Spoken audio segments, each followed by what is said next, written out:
Hello, welcome ഉണ്ട് കേട്ടോ. ഇന്നൊരു കപ്പ് ചായയിലാവാൻ തുടക്കമെന്ന് കരുതി.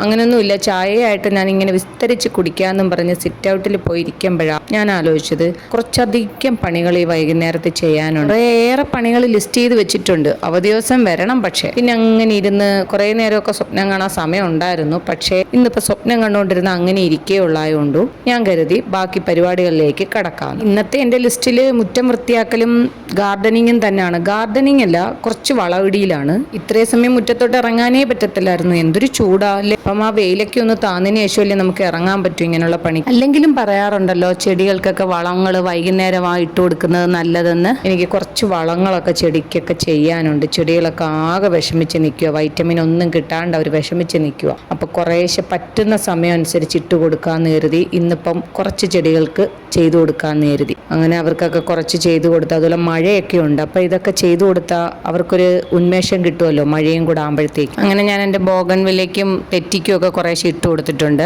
ഇപ്പം എനിക്ക് പൂക്കൾ ചെടികൾ ഇഷ്ടമാണ്. പക്ഷേ അവിടെ മൊത്തം തണലായതുകൊണ്ട് എനിക്ക് പൂക്കൾ ചെടികളൊന്നും നടാൻ പറ്റുന്നില്ല. ഇലച്ചെടികളാണ് കൂടുതൽ. പക്ഷേ എന്നാലും ഇടയ്ക്കൊക്കെ ഞാൻ നടുന്നുണ്ട്. കുറച്ചൊക്കെ വെയിൽ വരുന്നിടത്തോട്ട് കൊണ്ട് വെക്കുന്നുണ്ട്. തണലത്ത് വളരുന്ന പൂച്ചെടികളെ ഒന്ന് കണ്ടുപിടിച്ചാൽ കൊള്ളാം. ഈ ഗ്ലൗസ് ഇട്ട് ചെയ്യുക എന്ന് പറയുന്നത് ഭയങ്കര ബുദ്ധിമുട്ടുള്ളൊരു കാര്യമാണ്. കാര്യം ഈ ഗ്ലൗസ് ഭയങ്കര ബുദ്ധിമുട്ടാണ് നമുക്ക് ചെയ്യാനായിട്ട്. എന്നാൽ ഗ്ലൗസ് ഇടാതിരുന്നാലും നഗരൻ്റെ ഇടയ്ക്ക് മുഴുവൻ കച്ചറ കയറുകയും ചെയ്യും. അതുകൊണ്ടാണ് ഇത് വാങ്ങിച്ചത് തന്നെ. അല്ലെങ്കിൽ ഞാൻ ഇന്ന് ഇട്ടത് മൊത്തം കമ്പോസ്റ്റ് വേസ്റ്റാണ്. എൻ്റെ ഹെൽപ്പർ അവിടെ ഇരുന്ന് എന്തൊക്കെയോ കാണിക്കുന്നുണ്ട്. ഇനി ഞങ്ങൾ അടുത്ത പണി എന്ന് പറയുന്നത് പറ്റിച്ച് കിളിച്ചു വരുന്ന പോച്ചകളുണ്ട്. അപ്പം അവരെ മുളയിലേ അങ്ങ് നുള്ളിയേക്കാന്ന് കരുതി ഞാൻ അവനെയും കൂട്ടുപിടിച്ച് പോച്ച പിച്ചൽ തുടങ്ങി.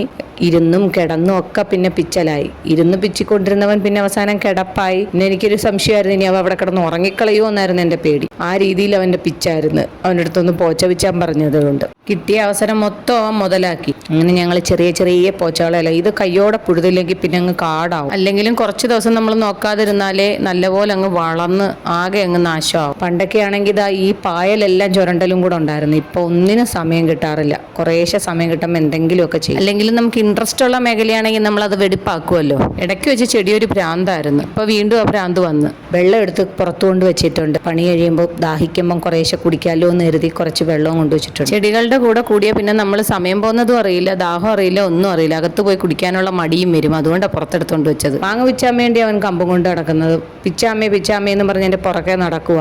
ഞാനത് പിന്നെ പിച്ചാടാന്ന് പറഞ്ഞു വിട്ട്. കാരണം ഇന്നത്തെ എൻ്റെ ലിസ്റ്റിൽ അതില്ല. അരമണിക്കൂറിൽ കൂടുതൽ ഇനി ചെടിക്ക് വെള്ളം ഒഴിക്കാൻ വേണ്ടി പോകും.